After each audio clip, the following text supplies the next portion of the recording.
Salam saudaraku yang dikasihi Tuhan. Kiranya saudaraku semua diberkati sehat, kuat, bahagia, dan sejahtera. Salam sehat, salam waras, salam bahagia, sejahtera. Saudaraku, dalam ibadah Jumat Agung ini kita akan bersama merenungkan satu tema, sudah selesai. Tema ini hendak kita renungkan berdasarkan sabda firman Tuhan di dalam Yohanes 19 ayat 28 dan sampai dengan 30. Sebelumnya mari kita berdoa. Ya Bapa, Tuhan Yesus, anugerahkanlah roh-Mu bagi kami semua, agar ketika kami membaca dan merenungkan sabda-Mu, kami memperoleh pengertian yang datangnya dari Tuhan, sehingga hidup kami semakin berkenan bagi Tuhan dan sungguh kami hidup memuliakan Tuhan. Mari ya Bapa, hadirlah dan berkatilah kami semua. Di dalam nama Tuhan Yesus kami berdoa dan bersyukur. Amin. Saudaraku yang dikasihi Tuhan, kata sudah selesai atau dalam bahasa Yunani tetelestai merupakan perkataan Tuhan Yesus yang terakhir di atas kayu salib. Dan perkataan-perkataan Tuhan Yesus di atas kayu salib totalnya itu ada 7 perkataan. Oleh karena itu, sebelum kita sampai kepada tema sudah selesai, maka kita akan memperhatikan 7 perkataan Tuhan Yesus di kayu salib.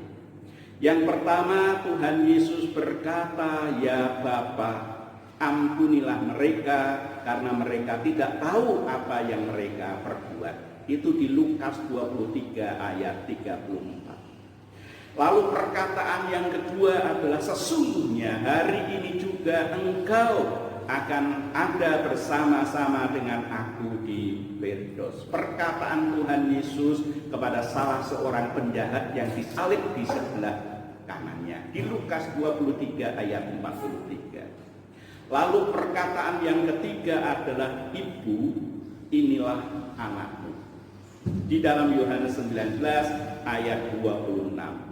Lalu perkataan yang keempat, "Eli, Eli, lama sabachthani." Bapakku, Bapakku, mengapa engkau meninggalkan aku? Di dalam Matius 27 ayat 46. Lalu perkataan kelima adalah, "Aku haus." Yohanes 19 ayat 28. Dan perkataan yang keenam, "Ya Bapa, ke dalam tanganmu kuserahkan nyawaku." Lukas 23 ayat 46. Dan yang terakhir, sudah selesai. Di dalam Yohanes 19 ayat 30. Saudaraku yang dikasihi Tuhan Yesus Kristus, perkataan Tuhan Yesus sudah selesai ini menggambarkan seluruh ketetapan Tuhan.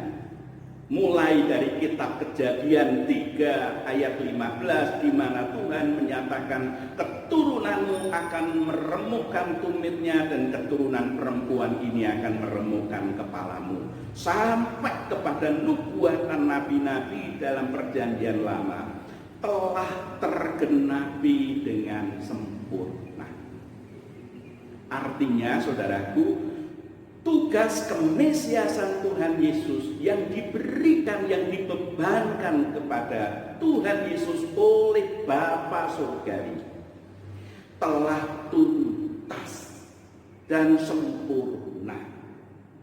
Maka pengorbanan Tuhan Yesus, kematian Tuhan Yesus adalah kematian sekali untuk selama-lamanya. Tidak ada pengorbanan yang lain seperti yang dikerjakan Tuhan Yesus. Karena itu sudah selesai, sudah final, sudah sempurna, sudah tuntas. Sudah tuntas. Dengan demikian saudaraku, kematian Tuhan Yesus di kayu salib menegaskan 5 hal. Yang pertama, bahwa kematian Tuhan Yesus di kayu salib itu menegaskan bahwa proses penebusan dosa telah selesai, ada di dalam Tuhan Yesus. Hubungan manusia dengan Tuhan telah dipulihkan di dalam nama Tuhan Yesus. Maka hubungan manusia dengan Bapa itu menjadi harmonis. Tuhan Yesus berkata, "Akulah jalan, kebenaran, dan hidup. Tidak seorang pun bisa sampai kepada Bapa kalau tidak melalui aku." Yesus menjadi jalan pemulihan relasi dan keharmonisan hidup antara Bapa dan manusia. Pulih.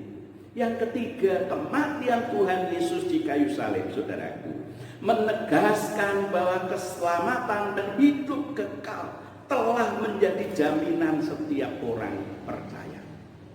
Setiap orang yang percaya tidak akan binasa, melainkan beroleh hidup yang kekal.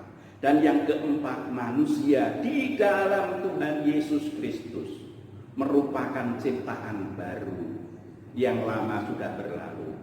Dan yang terakhir, saudaraku yang dikasihi Tuhan, kematian Tuhan Yesus menegaskan bahwa manusia memiliki harkat dan martabat yang mulia. Manusia memiliki harkat martabat yang tinggi dan sangat berharga. Seberharga nyawa Tuhan Yesus. Oleh karena itu hidup kita dihargai oleh nyawa Tuhan Yesus. Saudaraku yang dikasihi Tuhan Yesus Kristus, jikalau Tuhan telah mengerjakan sedemikian rupa penebusannya, pengorbanannya telah tuntas, maka sekarang ini saudaraku, tugas tanggung jawab kita sebagai manusia, umat kepunyaannya, setidak-tidaknya kita perlu memperhatikan 3 hal. Yang pertama, orang percaya kita semua mesti menjaga hidup agar kematian Kristus di dalam hidup kita itu tidak sia-sia. Oleh karena itu, hiduplah sebagai orang percaya yang sejati. Jangan sia-siakan pengorbanan Kristus, sebab ketika kita percaya tetapi kehidupan kita tidak sesuai, berarti kita menganggap pengorbanan Tuhan itu enteng dan sia-sia. Hati-hati, hiduplah sebagai orang percaya.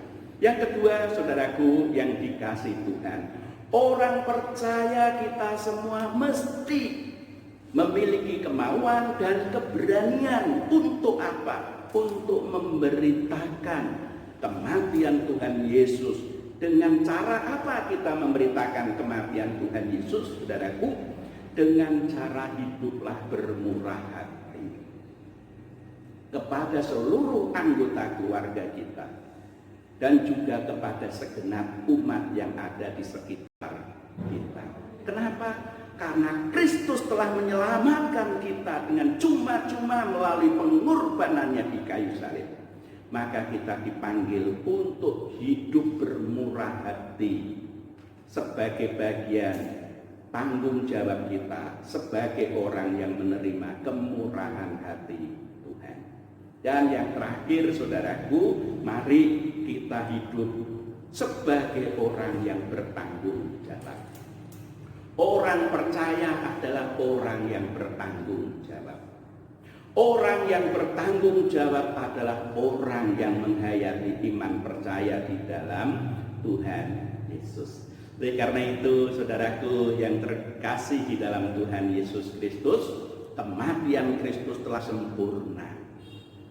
Kini tugas tanggung jawab kita adalah hidup sebagai orang percaya, dengan sungguh-sungguh percaya di dalam kedewasaan dan tanggung jawab kita.